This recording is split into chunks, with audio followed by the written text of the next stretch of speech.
Welcome back to the deep dive.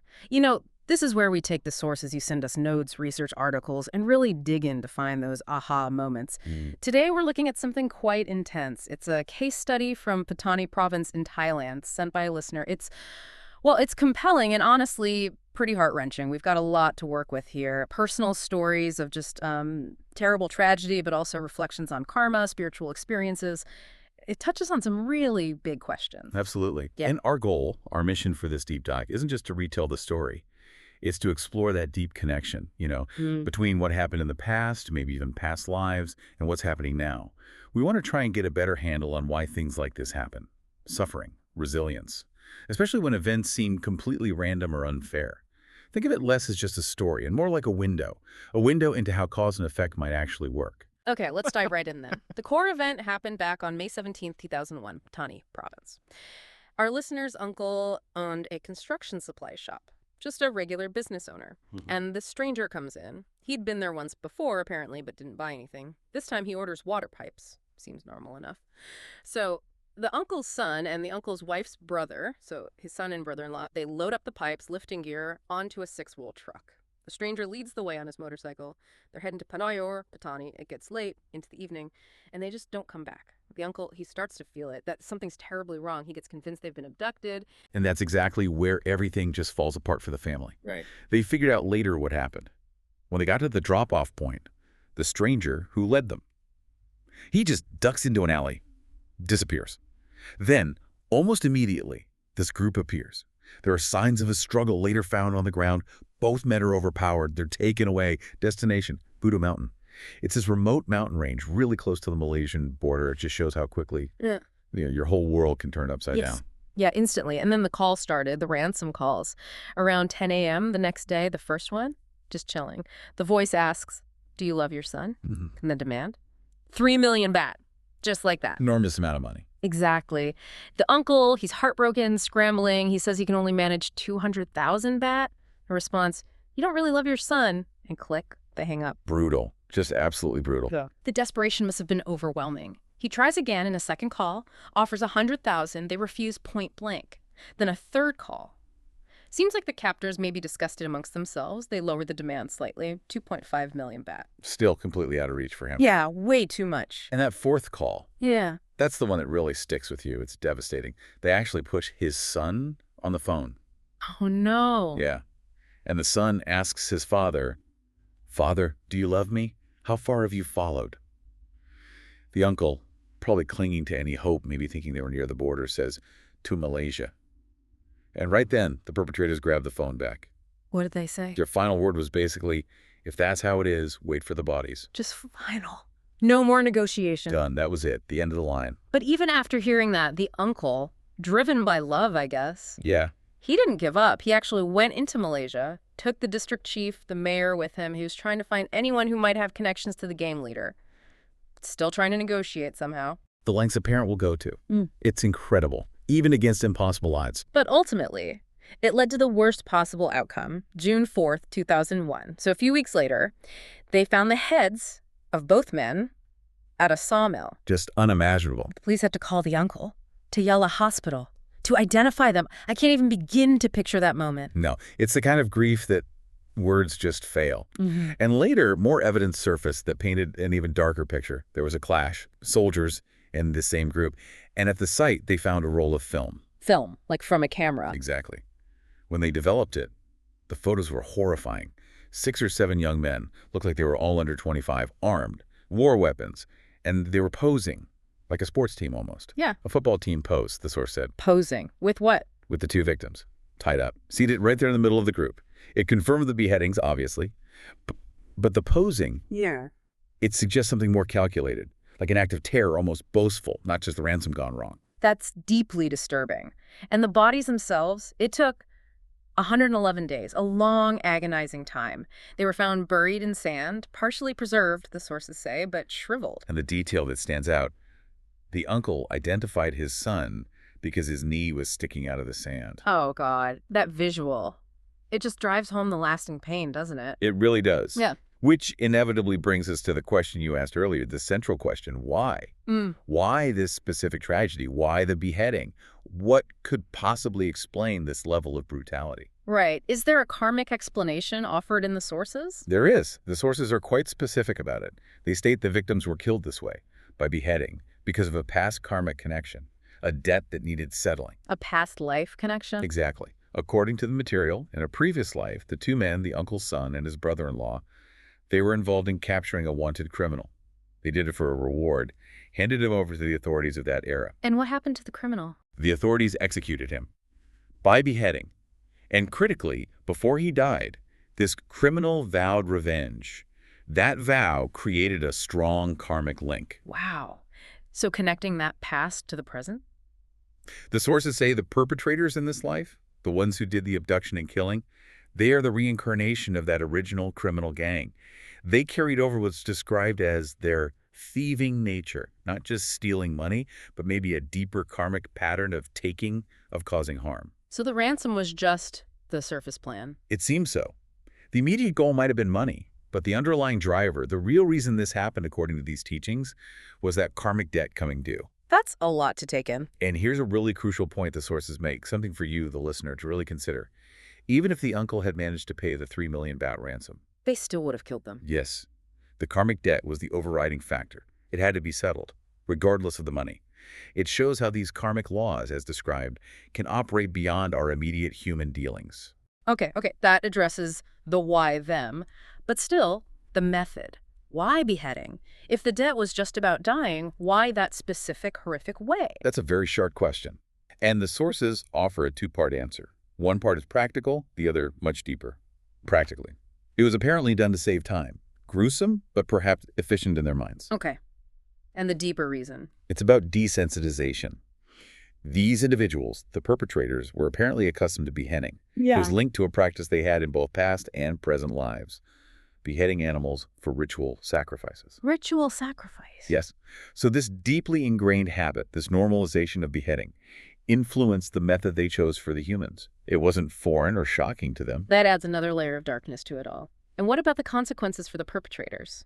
From a karmic standpoint? Oh, the consequences described are severe. Very severe. This act, the beheading, is said to lead them to countless rebirths suffering the same fate, specifically in Mahanaraka, the Great Hell. Each experience of being beheaded there is described as incredibly painful, drawn out. It underscores the gravity of the act within this karmic framework. A stark reminder of cause and effect indeed. Now, shifting focus slightly. What about the victims? After such a traumatic death, what do the sources say happened to them spiritually? Immediately after death, because their ties to home and family were so strong, they lingered briefly, as ghosts, you might say, close to their loved ones. That makes sense, given the suddenness of it all. But that wasn't a permanent state. Soon after they transitioned, they became what are called lower-level Fumathevas. Fumathevas, what are those exactly? Think of them as earth deities, or maybe guardian spirits, often connected to specific places like trees, land, or houses. They reside now, according to the sources, in a specific Fumatheva village. So they found some kind of place, some community. Yes, a community of similar beings. Meanwhile, back on Earth, the uncle was still grieving profoundly. Of course. He missed his son terribly. The sources mention something interesting. He'd sometimes smell his son's scent, or a familiar powder. Yes, those lingering sensory connections. And he deeply wished his son would visit him in his dreams, which is such a common human response to loss. In that state of grief and searching, he sought out a psychic, didn't he? A woman in Karat. He did. He was looking for answers, for connection. This psychic, however, was involved in some, let's say, unorthodox practices. A spirit-sending ritual, trying to invoke various spirits, including Narai, who is a Hindu deity, and even claiming to invoke the Buddha's spirit into a trance. Invoking the Buddha spirit, that sounds unusual, to say the least. It is, and the sources we're working from are very critical of this. They describe it as a misguided magical ritual, essentially a deception. More seriously, the act of trying to invoke the Buddha's spirit like that is labeled a wrong view, michatiti, a fundamental misunderstanding. And that has consequences. According to these teachings, yes, severe karmic consequences. Holding such a wrong view, especially involving the Buddha, could even lead to rebirth in Avicii hell, which is considered one of the most suffering-filled realms. It's a warning about seeking spiritual answers through potentially harmful or incorrect methods. That's a very strong warning. But There was another spiritual connection within the family itself, right? The niece. Yes. Interestingly, the uncle's niece is a medium. Mm. And through her, the uncle's own deceased mother's spirit came to communicate. His mother, so the victim's grandmother. Correct. And she had some direct words for her son, the uncle. What did she say? Speaking through the niece, she basically told him off for going to the Koret psychic, warned him against those kinds of practices. But she also brought comfort. She confirmed that her grandson, the victim, was indeed with her now. Both of them were Fumathevas. Wow. A protective mother, even from the other side. And this led the uncle to seek permission for something else. Right, he wanted to send this whole complex story, this case, to Krumayai, the teacher mentioned in the sources, for deeper understanding. So he lit incense to his mother's spirit to ask. And the mother's spirit, again through the niece, gave her full approval. She even added that she wanted to listen in herself. Listen in. Why? Because she also wanted answers. And apparently, she mentioned she enjoyed watching Dhammastar TV, a channel related to these teachings. Even Fumathevas watch TV. Or, well, listen in somehow. Metaphorically, perhaps. But it points to something important. Even beings in subtle realms, like Fumathevas, still seek knowledge. They want to understand the law of karmic masakata. Her approval wasn't just familial. It was because she knew sharing this truth would generate merit, benefiting her, the family, and everyone who learns from the story. It's about the universal value of understanding these laws. That's fascinating. Okay, let's widen the lens again, back to the situation in Patani.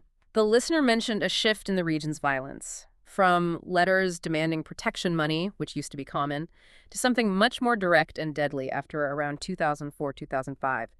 Direct killings became the norm. A very concerning escalation. And there was a more recent incident described, August 7th, 1947. Now, that date seems quite old, but we have to stick with what the source provides. Right, we report the sources given. On that date, 2 gas stations were bombed simultaneously. One was a major brand, PTT. The other belonged to the listener's uncle's second brother. Only the brother station actually exploded, though. And even then, a pickup truck parked nearby took a lot of the blast, minimizing the damage significantly. Interesting details. And the sources provide a karmic explanation for why the brothers' business was targeted, specifically the vehicle taking the hit. Yes, it's attributed to something called violated merit, Chua Wibat, stemming from a past life. In that past life, this brother, as the owner, had apparently engaged in unethical business practices, specifically destroying the property of competitors. Ah, so past actions impacting present property. Exactly. That specific karmic trace was still active, making his property vulnerable in this life. And the bombers themselves, did they have a personal grudge against the family? No, the sources clarify they likely didn't know the family at all. Their motive wasn't personal revenge. It was about causing fire and destruction as part of a larger strategy, a terrorist process aimed at intimidating the population, trying to drive people out, and ultimately gain control of the territory. That really brings us to a crucial, very human question for the listener and anyone in a similar situation. Fear. Will the family keep facing attacks? How do you even live with that kind of fear hanging over you in such a place? It's a profound question, and the guidance offered draws on the Buddha's own experience. Even as a bodhisattva, on the path to enlightenment, the Buddha felt fear. But he taught a way to overcome it. His method was essentially, don't run from the fear. Stay in the situation that causes the fear. Whether you're standing, walking, sitting, lying down, remain there consciously until the fear itself fades. Stay with it until it burns out, essentially. Precisely. The underlying teaching is that whether you're afraid or not, death comes eventually. Fear doesn't prevent the inevitable.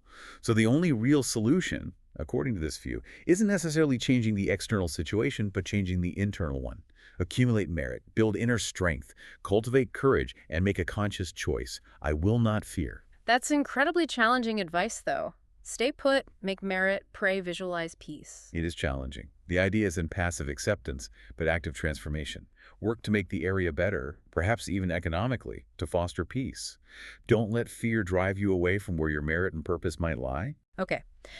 Let's shift gears one more time to some very personal questions from the listener about her own life and actions. Little things, perhaps, but they clearly weigh on her mind. First, a Bodhi tree started growing in her house foundation. They had to remove it for structural reasons. Is there bad karma from that? The explanation given is quite reassuring.